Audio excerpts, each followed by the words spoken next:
Hello guys, welcome back. ఈ మధ్యన velvet cloth మీద కూడా మనకి ఎంబ్రాయిడరీ వర్క్స్ అనేవి చేస్తున్నారు కదా, చాలా ట్రెండ్ అవుతున్నాయి. సో అలాంటివి నేను ఈరోజు 2 చూపిద్దాం అనుకుంటున్నాను. ఇదైతే ఫుల్ హెవీ కట్ వర్క్ అనమాట.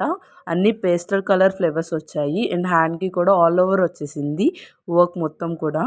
దీనికి ఏంటంటే వేస్ట్ బెల్ట్ ఇచ్చారనమాట. సో దాని ఇట్లాగా బ్యాక్ సైడ్ మనం నడుం పట్టి కింద అటాచ్ చేసేసాం అనమాట, ఇంకా గ్రాండ్గా కనిపించడానికి. ఇవి టాజిల్స్ అనమాట, ఉన్న కలర్స్ అని యూస్ చేసాము. ఇది సెకండ్ బ్లౌజ్. ఇది మంచి మెజెంటా పింక్ అనమాట. బ్లౌజ్ మీద ఇచ్చిన ఏ కలర్తో అయినా మనం శారీ పేరప్ చేయొచ్చు.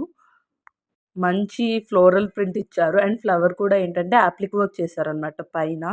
హ్యాండ్ మీద కూడా సింగిల్ ఫ్లవర్ బంచ్ అనేది ఇచ్చారు. దీనికి కూడా ఏం చేసామంటే ఇచ్చిన హిప్ బెల్ట్ని ఇట్లాగా పైపింగ్ వేసేసి బోత్ సైడ్స్ ఇట్లా నడుముకి అటాచ్ చేసేసాము. టాజిల్స్ కాంట్రాస్ట్ కలర్ తీసుకొని అటాచ్ చేసాము. నచ్చితే లైక్ చేయండి.